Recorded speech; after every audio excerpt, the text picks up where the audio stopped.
So, hey Brad, how you doing? I'm doing well, Dave. Thank you very much for having me on your podcast. It's my pleasure, and to just be completely open to people. We were speaking for about 5 minutes, and since this is my first podcast, I forgot to press Take record. two. Yeah, Brad was heaping all this great praise on me about you know uh, making things happen or whatnot, and I obviously forgot to press record, so I'm figuring things out. Which, ironically, was Dave's first rule. Yeah, And he disclosed that up front that he would remember, above all, to press record. yeah, But life happens. but I forgot. I And forgot. the note that we were on was to say, for me at least, I kind of make it up as I go along. I don't really know what I'm doing, but you have inspired me, Dave. Feenix Films has inspired me to put my stuff into the universe. And at the same time, I'm learning from your concrete coaching. I'm learning from the projects that you're doing. And I'm learning a lot by experience, trial and error. Well, I think that's a really good segue. So for anyone that's watching, Brad and I connected. We were part of a theater company, Bergen County Players. I had left by the time Brad was there. And Um, people would say, "Oh, you should meet Dave LaRosa. Oh, do you know Dave LaRosa? Too bad you didn't overlap with Dave LaRosa." Because I was the kid with the video camera. right, right. So I guess on some plane, we had I had assumed your role. Yeah, yeah, it's true. I think so. And it's one of those things where you connect with somebody, and sometimes things happen when they're supposed to. And Brad has done a great job of making your own projects, asking for some suggestions and ideas or whatnot, and then really just going ahead and making your work happen. Which, as I've said to you before, I'm a big fan of when people just don't talk about doing things; they actually do them. Yeah, you have to walk the walk in addition Mhm. to talking the talk. So I'm always someone who has a lot of ideas, and for whatever reason, self-doubt or otherwise, I've been reticent to put the pedal to the metal, so to speak, and really put these projects into the universe. And learning by doing and learning through you has been very helpful for me. Well, I appreciate that, and as you know, at the end of the day, it's you making it happen. You're doing it, and you're deciding to put thought to action and make things occur. So, I think that's something that you definitely commend yourself on. Thank you. And I think that is a good starting point for us too. One of the things I want to do with this podcast, as this is the first one, is really kind of talk to creative people, get a sense of how they overcome their challenges, what they go through, and then how do they work with people who have different opinions, different thoughts, different viewpoints, different politics, all those things. One of the things I was the proudest of with the projects we've made and what Feenix Films was about was that you could have so many people with different viewpoints working together. And there was something about people bonding over a creative thing that I found very interesting, that a lot of those differences kind of melted away. Um, so, before we get to all that, though, what would you say is your creative process? Hmm. Can I answer that question after jumping off of Yeah, what you just said of about course. working with other people? I'm thinking of that theater group, Hmm. and I'm thinking of that theater group as representative of civil society in general. You have people from all walks of life, different political orientations, professional backgrounds, etc. And like most things in the civic arena, in the voluntary space, you're all on level playing field, and you're working with people who are maybe outside of your political professional comfort zone or otherwise, but you're working to create something truly new nevertheless, and that's pretty cool. Hmm. So my creative process for myself and the projects that I've been working on of late, the last 5 years or so. They're, for better or worse, more independent than collaborating on community theater type projects. In being independent, though, they're often starting from a truly generative place. So I'm not assuming someone else's script. I'm not assuming a Neil Simon play or an Arthur Miller play, long tried and tested and lovely and beautiful in many different ways, and putting that into the universe again Mm-hmm. with a new group of people. I'm starting with original ideas, seeing where a narrative might exist. I don't usually pay attention to what's marketable or what will audiences like. I'm more focused in the beginning about what I'd like, for better or worse. It's my time, it's my money, so why not? Mm-hmm. Um, and my projects have been much smaller scale, Dave, than yours, and you know that, and I'm proud of that. Um, Hopefully, I will get to be bigger scale at some point. Nevertheless, for better or worse, the ideas and the execution starts with me. It doesn't always end with me, it ends with a team. And Mm-hmm. you're a central part of my process, particularly in the formative phases of these projects. I think I'm talking specifically about creating a film here in this last minute or so. But if I'm talking about my writing process, I'm less structured because writing is less linear. I Mm-hmm. have plenty of ideas that have been banging around in my head for a long time, but never quite made it to the page because there's no narrative arc there. I don't free write, I don't journal, but I have at different points in life. So the writing, it kind of comes and goes. And it's only been recently that I've been writing truly narrative structures with a beginning, a middle, and an end. Yeah. And that works very well because people understand that. They can start from somewhere relatable.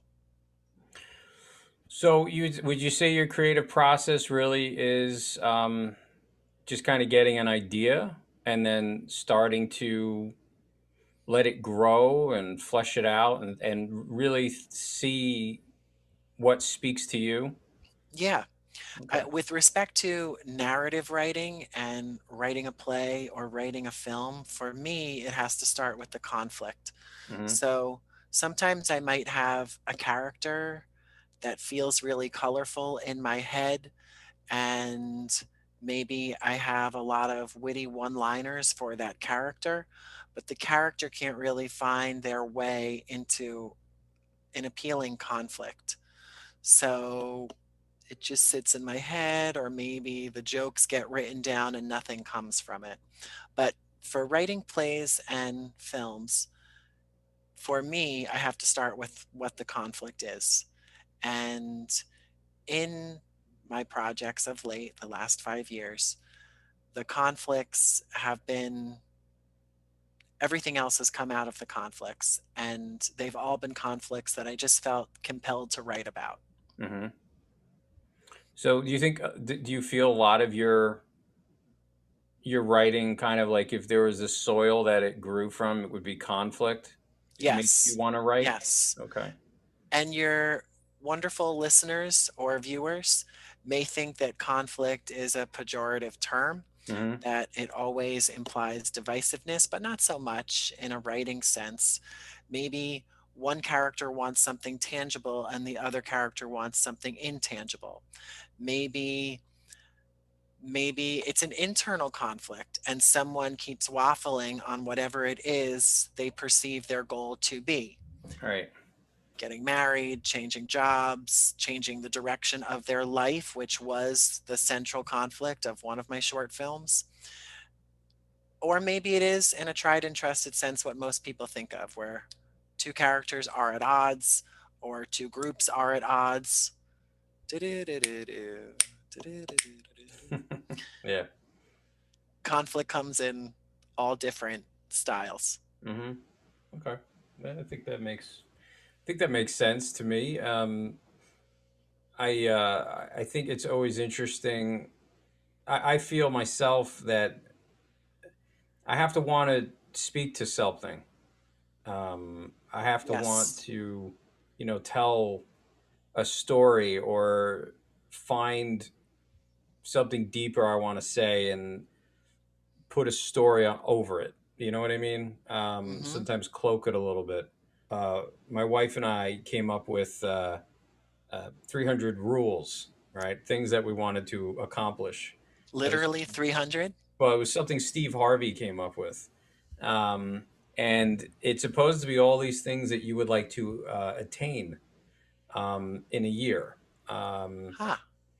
and Aspirational. it was very interesting. And rule number 300 was the final thing that just popped in my head was create every day. Make sure you're doing something to create every day. Now, that can be a lot of different things. That can be painting or sculpting or writing or directing or creating a way out of a problem, you Or know. fitness or yoga, if that's your bag. Right, right. So I think I've always kind of been amazed because I just realized I don't have it. People who write and they just can write. You ask them, well, how many scripts have you written? And they're like, oh, I don't know, I got like 200. It's just they just write. They just have this constant thing that they do, and I need to create every day, and I've been keeping to that rule. This podcast is one of those things, but it is interesting just the people that are always writing. I hear you. I'm a planner, I'm a pretty linear person, so I do map ideas out, Mhm. but just as often I find myself starting with a blank slate, a clean page, and just plopping the words in as they come. So, why make your first film? What was it that you said, you know what, I want to make a film? Because it's writing. Um, so there's always not always, a lot of times, there's a sharp contrast between writers and directors or filmmakers. Nowadays, there's a lot of hyphenation going on where you have Yeah, writer, director, filmmaker, producer, actor, editor, whatever. But what made you go from wanting to be a writer to then saying, um, you know what, I want to start actually making these and directing them? I I have a concrete answer for you. I wanted my work to live a little bit more permanently in the world. Hmm. Not necessarily a commercial world. I still haven't cracked that nut yet, but I wanted it to live a little bit more in my world, in the creative world, in the physical world, a bit more than a 10-minute play festival or self producing an evening of one acts at a rented space in Manhattan. Hmm. There's nothing wrong with either of those approaches. That's what I had been doing for a while post that theater community we were both privileged to be part of. Yeah. But I wanted to not keep doing the same stuff over and over. I wanted to grow. So producing an evening of one acts was and is very purposeful. But for me, I got kind of tapped out of that market or that part of my life. And you can only, for me at least, go back and finesse the work so much. At a certain point in one's writing life, they might feel that, okay, it will never feel done. The work will never feel done. There's always things I could do differently. This historical moment looks a lot different than 5 years ago. I'm speaking in a global sense. Hmm. So suddenly the piece hits me different, and there are things that I want to change now. But at the same time, those were not themes or issues or conflicts that were tracking with me 5 years ago. So is it really fair to go back and rework the piece as per current circumstances? Hmm. Uh, for me, putting something on film, putting a project on film posed a different challenge. So I was still going to be a self producer, but I was going to self produce in a different medium. I was going to be a casting director, Hmm. but I was going to be a casting director in a space that is more literal, that being film. Theater, you can take some liberties that you can't necessarily take on film, and vice versa. But with respect to casting, things have to be done a certain way on film. People will not suspend their disbelief as much for film as they will for theater. And with that, some of your tropes as a writer, you have to make more explicit and clear for a film audience. Hmm. So there were a lot of pre production creative challenges that I enjoyed. And then the timeliness of the production you were privy to because I had a small window wherein my grandfather's house, my grandfather moved on to whatever comes next, Hmm. and cheers to him and everybody else. But his house was totally empty. And I had this play that is still close to my heart. It's an original work called Breaking Points, and it was about college roommates responding to the suicide of one of their own, one of their fellow roommates. And they lived in this off campus house, and my grandfather had this American Craftsman house in Ridgefield Park, and it was going to be empty, like completely empty for a period of time, Hmm. and I had to capitalize on that. So I had already been thinking that I was maybe kind of sort of done with the self producing live theater stuff Yeah. for a while, at least, to the extent that anyone has ever done with their creative process.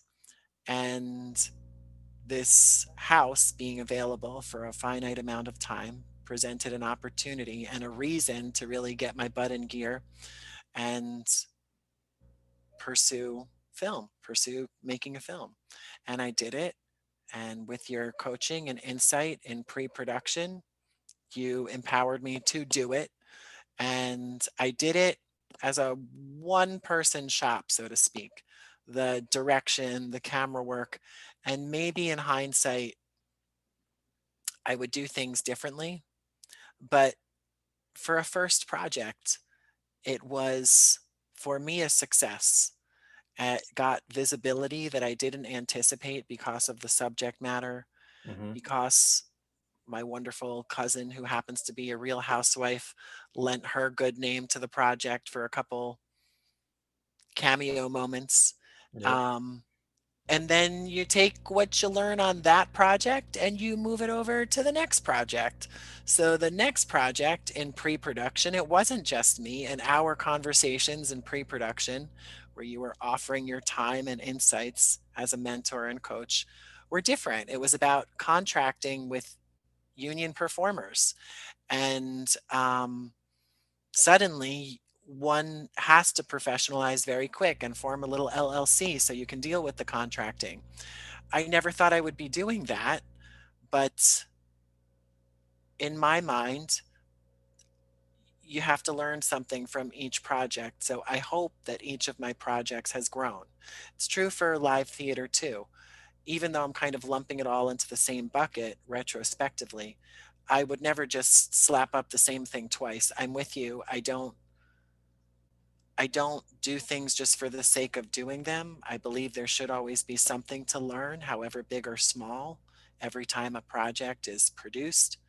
Um, but certainly, with respect to film, moving from one film to the next, and then eventually to the third, every project has built on itself. I'm sitting now wondering, like, where next with those filmed projects? Hmm. And next is a bigger budget.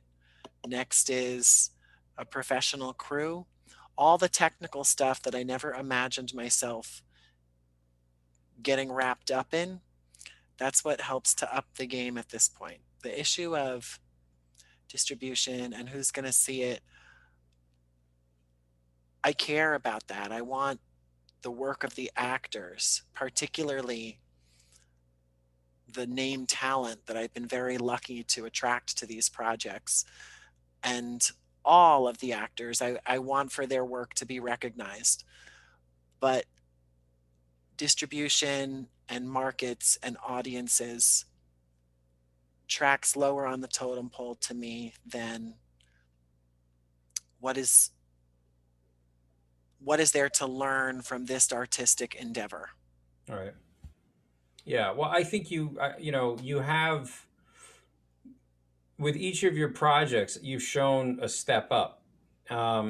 Thank you. And you're welcome. And I'm always very honest. I mean, the first You first are. project we made, well, that I even co-directed, was a mockumentary about a moving company that I think I forgot how much myself and the co-creator spent on it. I think it was like $200, and it was all food, which consisted of Wendy's, you know. So and then the next thing, when we the first production for Phoenix, where I just sole directed, that was $400, you know, and as I always tell people, it looks like it, you know. So but each thing we moved up, and we got better technology, and we learned more things, and we learned who do we need to what's outside of our wheelhouse, and who do we need to hire. um, and you know, I quickly learned that we needed a DP to hire, and we needed a sound guy, and we needed post sound. And although I could do the post, you know, the color corrections and the post visuals, I hated doing it. So, you know, I treated myself, and we hired somebody on that. But, you know, as far as editing, so you started to learn like what you could do and what you couldn't, or what you just didn't want to do.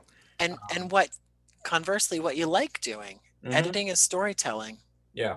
Yeah. And I enjoy editing quite a bit. So, um, you know, and sometimes what happens, and as you know, the nice thing when you're at this level for yourself and for myself, you're able to really construct something and make it how you want it to be, uh, within reason. As time has gone on, and we've gotten script analysis on scripts, someone comes back and, you know, they don't like this and they don't like that, and you know, there's a variety of which we're going to touch on a little bit towards the end.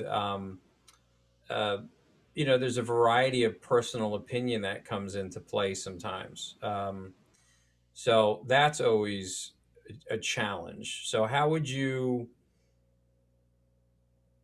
when you're making your film, how do you work on the you have an opinion. Now you're not really making it for distribution yet. Um, but what do you do with the personal opinions? Someone has a an actor wants feels a character wouldn't do something, or it's not truthful to what they're feeling as an actor. However, you're coming in at twofold. You're the writer and you're the director.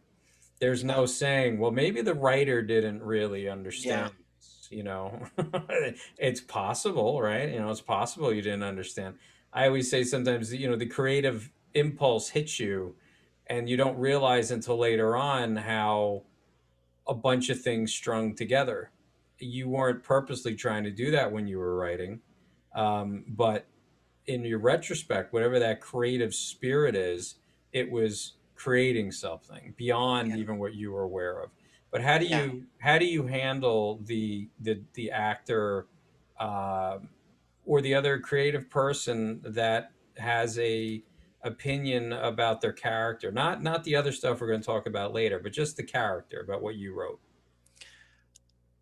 I think their interpretation of the character matters as much as what my intentions for that Hmm. character were, if not more so, because they're the instrument, so it's coming from them. I've learned that maybe my impression of a character that generated from my mind isn't the totality of that character. Maybe it's more dimensional than I once figured. I grew up with the Norman Lear Syndicate as background. Hmm. So a lot of times I'm drawing on archetypes when I write characters. And a lot of times I'll work with actors who step into a role without the same frames of reference. So they don't necessarily know the archetype that I'm drawing on, and their interpretation varies accordingly. And I go with that. I will get a couple takes if it's film of what I want, but I start with where they are and then build from there, see where it goes from there. I can tell you the third project that I created was a spoof. It was about murderous drag queens, a spoof, Hmm. a satire, all that. And you're aware of this, but your audience isn't Hmm. necessarily. What's the name of it? The third project, The Murderous Drag Queens, is called The Lady Yang, and you can find it on YouTube if we're plugging things. Um, The fun in that, the learning for me in that was back to my roots as a writer, because to have an ensemble cast, to write for an ensemble cast of almost exclusively drag queens, tapped into a different part of the brain. And because it's an ensemble cast and all the parts are equitable, they all have to have their own conflict. There's not just one overarching conflict, though that's there too.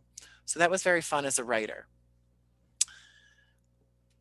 Okay, so where am I going with this? One of the very wonderful, very generous actors in that project did not approach the role as camp, didn't Mhm. approach the piece as satire, approached it with total sincerity, embodied the character, interpreted the character from a totally different way, and you could see what their training was, and processes or tricks of the trade that they may have been incorporating to make this character real and not just a joke, Mhm. not just a caricature. Okay. So I have to tell you, as the writer, I wrote it all as caricature, for better or worse. That might not be a best practice, but that's what the project was. And if any of your listeners, viewers choose to indulge, you will spot right away that there's one person acting from a really real place. Everybody is wonderful in the piece, but I was so tempted that day to kind of change things, but I went against my impulse, and I'm glad that I did, because it makes for just a really lovely performance You on feel top of comfortable a whole sharing who bunch that of was, or wonderful. would you rather not? Um, You don't have to if you don't want to. I just want to be clear that I'm proud of the whole piece, but the beauty of this one actress, my friend Amy Stiller, um, her interpretation of her character, which is kind of like a Mrs. Voorhees character, that's what I was drawing on. Right. It, it outside of the entrance, it is nothing like Mrs. Voorhees, and it's very lovely. So Hmm. it's a very lovely, nuanced performance in a campy satirical piece. I thought She it found was, the depth in it. yeah. I told you when I saw it, I thought it was very striking, and I enjoyed a lot of the other performances too. I told you, It's fun. It's a fun piece. I hope anyway. yeah, and I thought it was, and I felt it just to have that contrast of a character, especially right at the end, because this is what you're leaving the audience with, just gave the whole thing an edge. Yeah. It just upped it, turned the dial, and just kind of tweaked the whole thing, which I liked. I liked that. I thought that was a good choice that she made. And Yeah. then I thought it was very commendable as a director that it wasn't what you had originally envisioned, um, And but it you went with it. opens the doors to depth and nuance that Hmm. are kind of, I can, I should say as a writer director, yeah, it was all my idea, and we just waited until the 11th hour to introduce that. That's not the case. That's all in the mind of the actor. So I'm Yeah, glad I went with it. yeah, And I'm glad I did not direct Amy into a caricature. yeah. No, you didn't. Not at all. Not at all. And So I learn about these characters that I write from the people who are bringing them to life. And as an actor myself, hopefully there are times that I've done that. I don't know that I've ever consciously done it, but hopefully there are times I've done that. I was listening to a podcast the other day wherein the actress Caroline Aaron, who is currently on The Marvelous Mrs. Maisel, and she's a person you would know if you saw her. mhm. But at the same time, maybe she's not a household name. So she's got a very large and diverse resume. And the interviewer asked her, "Who are you usually in the audition room with?" And she said, I know that some actors, actresses are often up against the same people. And that's not the case for me. So I've been up against Candice Bergen, I've been up against Roseanne Barr, and she listed off a whole bunch of different people that she had been up against, all very different types. So she concludes by saying, I think that I'm the Ross Perot. I'm the independent in the casting room where you have a sea full of one type, and then you have someone who's just kind of left of type or just outside that mold. And all of a sudden, a director, a casting director, or producer might say, it's cliche, but we don't want what we thought we wanted. I mean, all the actors that I've directed, there's this great moment where I'm editing it, or I'm putting rough cuts together, or I'm looking at the footage and I'm seeing it come together, or the day of the shoot, and I'm watching it happen live, and sometimes you're just so proud of what the actors are bringing to it, and Oh, I agree. yeah, and I started off directing most of my own stuff, and the last couple of things we did, I hadn't written it at all. In the case of Clandestine, I had only written portions of it. So it became very interesting to direct other people's work, other writers' work. But there was always a great feeling of pride when you would talk to an actor and you would collaborate on a character. I'm thinking of with Clandestine there, the lead character was particularly challenging because he was supposed to be an Andy Griffith, which for people that don't know Huh. him, the Andy Griffith Show, 1950s idyllic Yeah. small town USA, um, and that's what this character is supposed to come across as. But you couldn't have him be too aw shucks. Yeah, that's what I'm thinking of with Andy Griffith. Yeah, and so he needed to, at the end of the day, start that way, but then develop into something else. And that was a lot of conversations between the actor, myself, the writer, and just kind of like, and then doing a bunch of different takes, doing 4 to 5 different takes sometimes of a moment.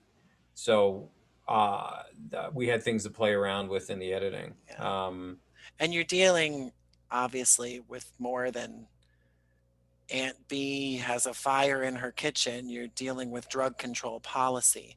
Yeah. So it's going to Yeah. compel more than all shucks. Yeah, absolutely. But that, thankfully, that now there have been times where I've had actors who fought me every step of the way, and at the end of the day, I don't know why, because you are still going to be creating the performance if they fought you. You're going to be editing the takes and using Yeah. what works best. And But so much can be done in editing. hmm A slow scene can become a scene with overlapping rapid fire dialogue. yeah, yeah, The absolutely. cadence can completely change. I've learned in self producing that I quite love editing. I could take or leave directing. hmm I love writing. I like producing. I find editing to be its own form of storytelling. Now, do you enjoy the editing because you're able to really kind of put those final touches on the painting, so to speak? I like punctuation Hmm when I write in any medium, um, in any form. I punctuation can change the whole cadence of a thing. And that's how I feel about editing.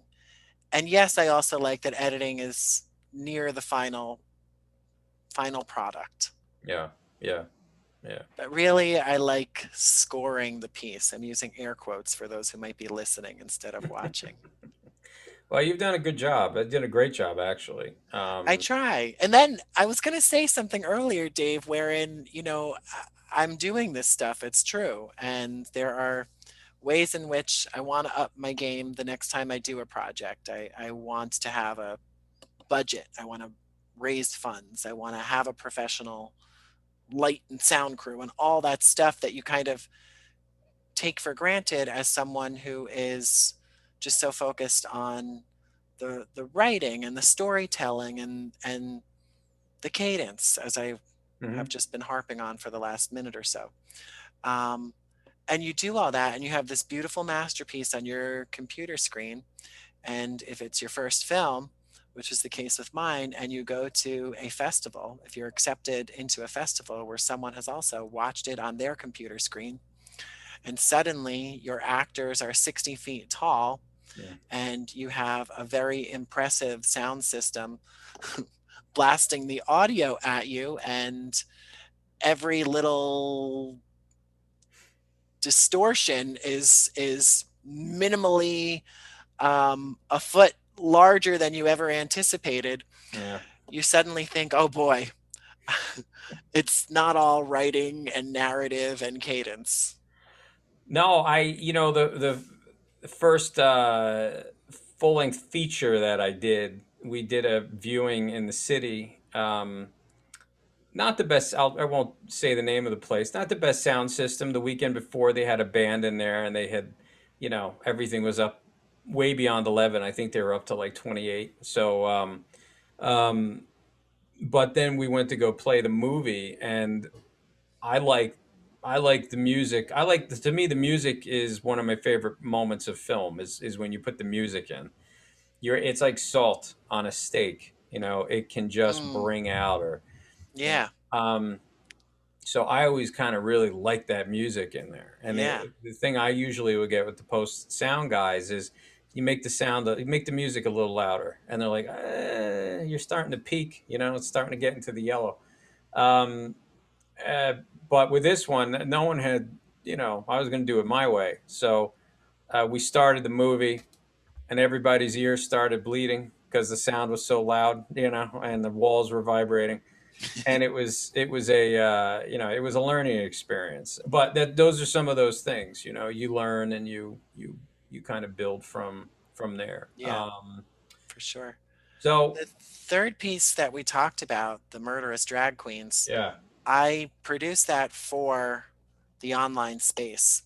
So that was deliberate.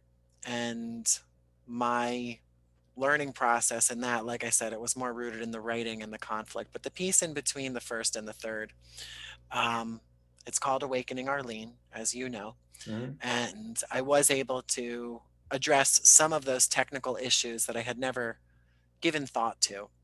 But something you said earlier reminded me of the day wherein I had the privilege of directing and filming Vincent Pastore from The Sopranos and The Jerky Boys and Mhm. Awakenings and a whole bunch of stuff, as well as Joe Walker, who played Arlene. And they were in bed the whole day. And I've admired Mr. Pastore's work for years.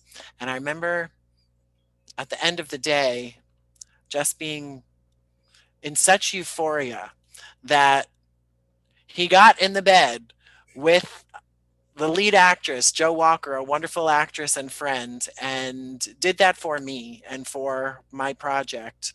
And on some level, the art spoke to him, the aesthetic spoke to him, or he wouldn't have said yes, and Joe Yeah. wouldn't have said yes. Mhm. Um, that continues to be humbling. And I, I'm reminded that there's growth in every project. There is, and I think that to kind of go back to the very beginning, what we were talking about is when you create something and you're writing something or you're directing something that speaks to you. I think people pick up on that. They want to be a part of that purity of thought and genuineness. Um, and I think that's when you really kind of just you get like these little nice little miracle things to happen. Um, and you're working with people that you're like, wow, I'm amazed. I'm sitting across on the other side of a camera giving this person direction. Yeah. That's really amazing. So And I'm remembering parts of that day. All of his scenes, all of Vincent Pastore's scenes were in a bed, which was one of the first things he said when he read the script. Oh, this guy's always in the bed. Does he ever get out of the bed?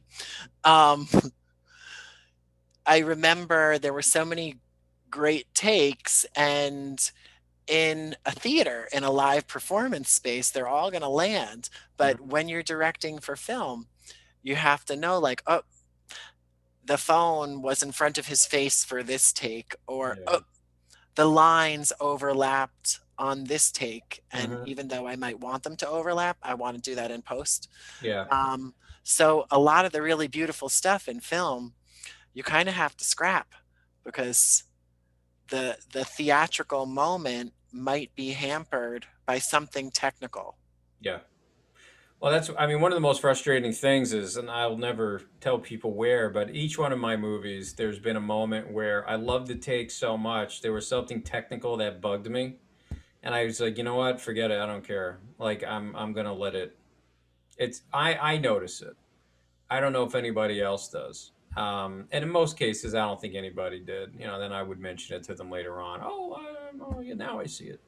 Um, but yeah, I mean that's the challenge with film is that there are those moments sometimes where I don't know if people get anxious when things are really flowing and like the reality between what the actors are doing, what's been written, the lighting just becomes so impactful. Someone gets anxious and they bounce a light board or they step and creak on the floor or they I don't know. I really don't. But it never fails. It never Yeah. fails. So, um, Catch it so in post. yeah, fix it in post. So I want to go. You're talking about a little bit about creating your masterpieces, right? Like we're all trying to create our All masterpiece. labors of love. Yep. Yeah. And And saying something important to yourself and to the world potentially.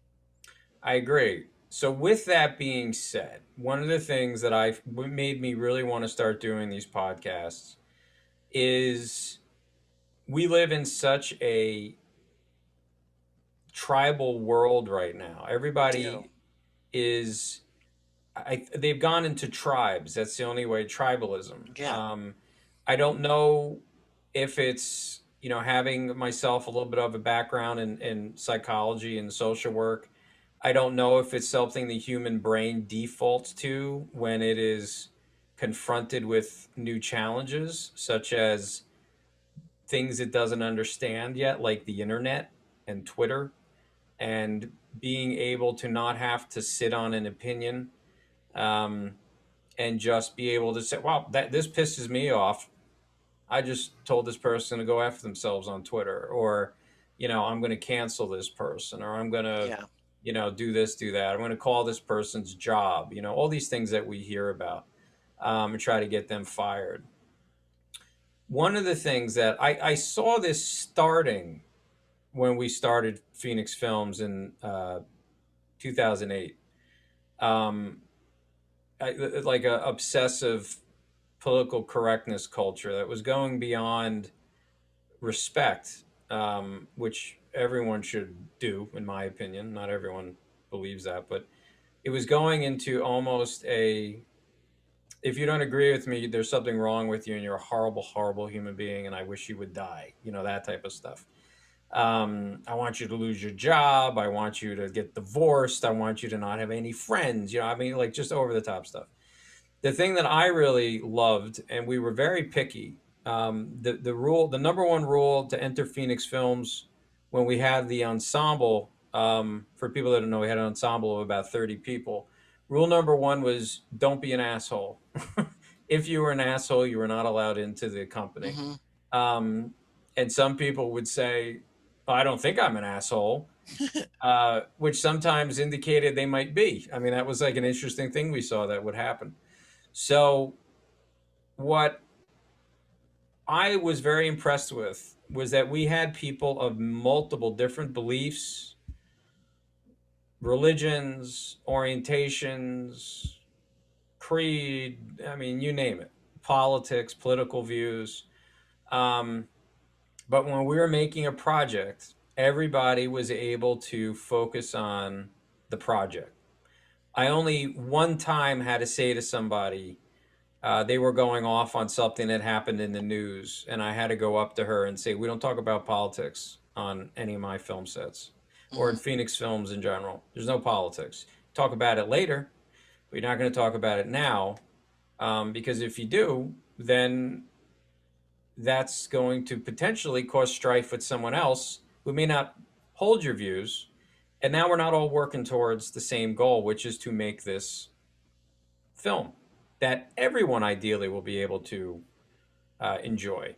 Well, not everyone. You know, if you go to Amazon, there's always people that hate you no matter what you do. You know, Amazon Prime, but you And take know, it upon themselves to let you know. they'll let you know. They'll let you know. So, what my interest is with this podcast at the end is asking the guest always, how do you work with someone who has a different political viewpoint, a different orientation, a different religion.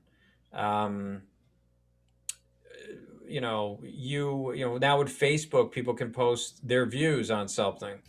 Every election, I see my friend count go down. you know, then it goes up, then it goes down, it goes up, it goes down. How do you deal with that? What goes on for you if you were in a circumstance where someone you were working with, um, you found they had very different views than you? But when you're working with them on a project, you're freaking having a blast. You're like a kid playing again. You don't care. You don't care. You know, do you like peanut butter and jelly or a cheese sandwich or ham on rye? You don't. It doesn't matter. Hmm. So what is your Peas and approach? carrots. Hmm. Peas and Peas carrots. and carrots, right? How do you deal with that? What do you do to find that bridge and then to work towards that common goal? Well, I can't eat peas or carrots because I'm allergic to both, so I don't know that I really look for any common goal. All right. No, Okay. that's a total flippant joke for your audience. I think I'm pretty approachable. Hmm. I'm sure most people would say that, and hopefully, hopefully there's some truth in that. Hopefully, the people I've worked with would say that about me. Hmm. So let me start by saying I learn the most from people who have different views or life experiences than me, which probably also sounds like a cliche bullet point in a political speech. But I like talking and challenging myself about issues that I feel pretty versed in. So I would rather be challenged about my views on, let's say, healthcare than talk with someone who believes exactly the same way as me or believes more zealously than me. Hmm. I tend to know my limits. So there are plenty of issues in the world that I just don't feel versed talking about. What's happening in the Middle East, I just don't feel versed enough talking about. So I would never enter that conversation as an expert or an authoritative voice. And it's not lost on me that in this tribal age that we live in, people are very comfortable jumping in to talk about issues that they may not be the best versed in. And I guess that's democracy. And I guess it goes back to the conversation we were having back at the outset about working with people in this voluntary civil society kind of space. Um, so I believe that there can be different realities and we can find common ground, but I can only find common ground if you're willing to find common ground. If you, the collective you, are zealous and dogmatic in your beliefs, it's going to be it's going to be hard to work with you, the collective you. Hmm. Um, but if you start with the premise that there are multiple realities and people all see the world differently, and there's merits to my views on healthcare just like there's merits to your views on healthcare, we can have forget a better conversation because we're not doing anything about healthcare anytime soon. And now I'm talking locally about me and you here on this Zoom call in this podcast. But we can learn from each other, and that's worth something. Yeah. And I wonder, maybe it's oversimplified, but I wonder if people are really interested in learning. So what do you what it sounds like communication is important. Yeah. Yeah. Um, Yeah. a realization that reality is perhaps a lot of grays, not so much black and white. Reality is a lot of grace. Whatever the issue is, Hmm. there's a lot of grace. And then what is your personal feeling on if we are in fact in this age of tribalism, and that's what's causing this venom from really extremists, I think, and then you have the majority of people I believe are moderate. They can sit and just have a conversation. And I think so too. what do you think is the? I mean, I gave a little bit of my idea about why this tribalism has erupted in the last 10 years. Um, And the tribalism, of course, also makes money. So it's not going away anytime soon. right. The ad revenue comes in as per the partisan slant. Hmm. So there's always money in the banana stand. And so long as people are making bank on being decidedly partisan, it's not going to go away. Yeah. That's my 2 cents. I'm open to being challenged, but that's my 2 cents. Sorry, though, I interrupted. No, no, no. It's all right. So, what do you think it is about this time? Because the media has always had the opportunity to do tribalism, um, but it seems that people are more willing to give into that now than maybe they were 10, 20 years ago, 30 years ago. Um, and then, of course, we discussed a little bit as creative, working on a creative project. It's difficult to have. I mean, I'm sure people do it. I haven't been on a Hollywood production. So, I mean, I have, but I haven't run a Hollywood production. So I don't know if they allow that or everyone just says, well, listen, I'm just going to say I believe this because that's what everyone else says. And then it allows me to keep working. Um, what is it about that tribalism you think right now that is attracting people so much? I Yeah. I don't have a concrete answer for that other than maybe it has something to do with the fact that there's just more places to get news from. And the more places there are, they're all going to try and carve their niche. So they all might be more tailored to individual views and more siloed than they used to be 30 years ago. Mm, But I couldn't say that with any certainty. mm, But outside of concrete politics, if we're just talking about sensational media in general, that too is how they generate revenue. So yeah. if there's something that catches a lot of ire from large swaths of people, it stands to reason that the media are going to try and make money off of that. I don't know which comes first, if it's people's attitudes or the way the media sensationalizes these narratives. Um, but I hear what you're saying, and I agree that we're in a very divisive culture. And I've got a handful of decades to draw from, but my understanding from my beloved grandparents who have moved on is that it wasn't always like this. Yeah.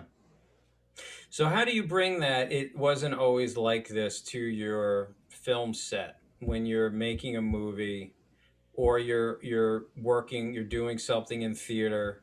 Have you had an instance in particular where you were working with someone who you kind of had to take their beliefs and their thoughts and not pay attention to it and find a way to create a bridge for yourself? Have you had that experience? I haven't had that experience in the creative realm.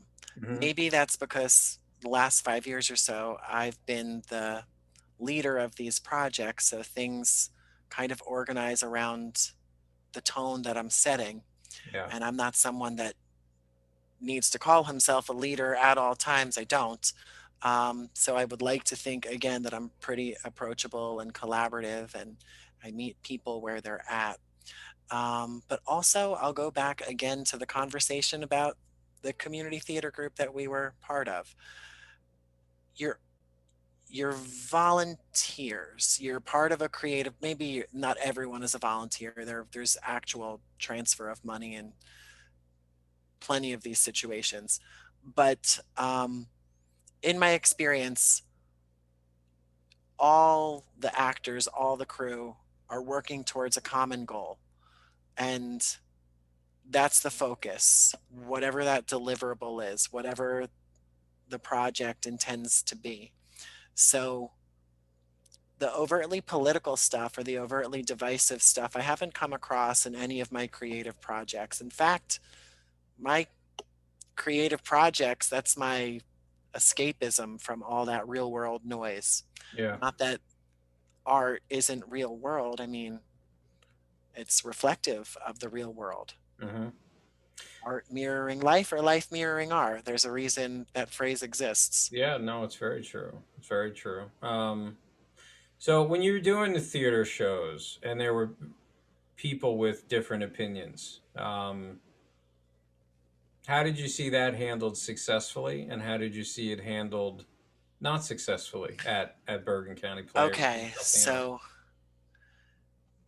well, it's about working with teams. Mm-hmm. So if you have someone who needs to be the leader, needs to be an authoritative voice, there's positional authority. So if you are the designated leader of a production, that kind of comes with you. It comes with the title. But then the tone you set thereafter is up to you. You don't need to you don't need to procure more buy-in. You're already the leader.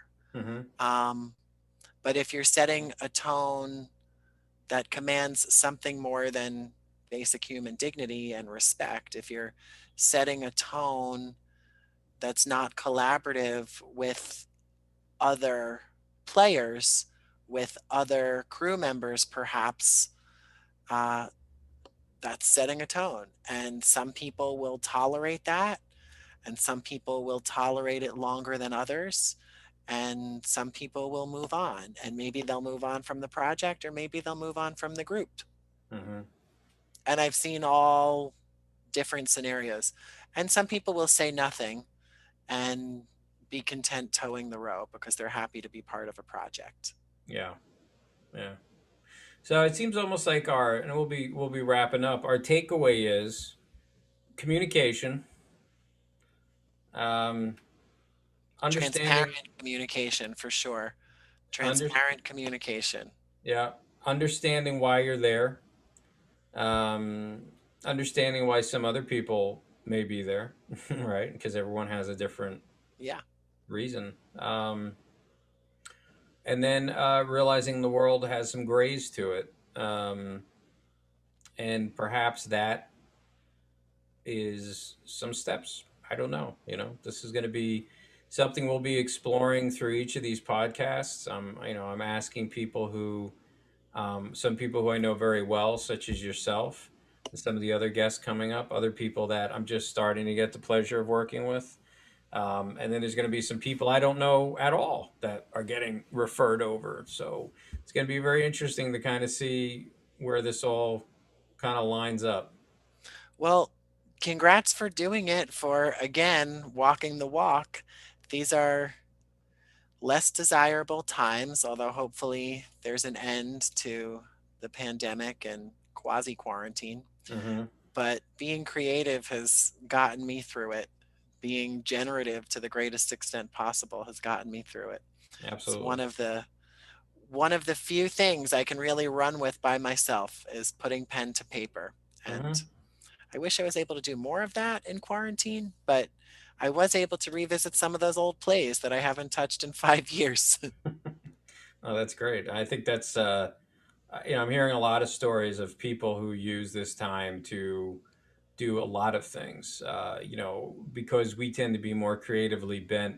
Um, a lot of our interests go in that direction, but there's also people that did a lot of other things. They learned how to play guitar, or they learned to do this, or they learned to do that. There's some Yeah, people learning which is languages. So, art, which yeah, is all art. yeah, it's still creation. It's changing your moment in the ether of the world and having something different come out of it than it was there prior? The day my perception of myself as a creative changed is the day I started doing these independent projects, Hmm. specifically the independent film projects, Yeah. which just lived longer in the world than an evening of Brad's short plays. Yeah.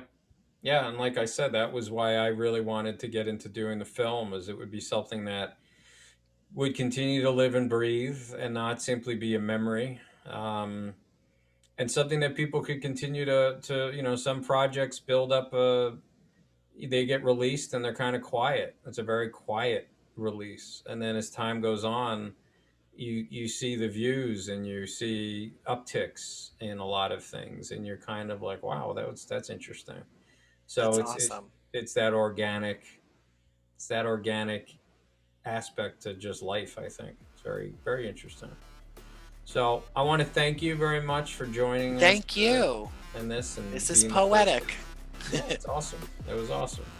So yeah, so thank you again. Thank you, Dave. And thank you for asking me. My pleasure, Brad. I'll talk to you soon. Talk to you soon.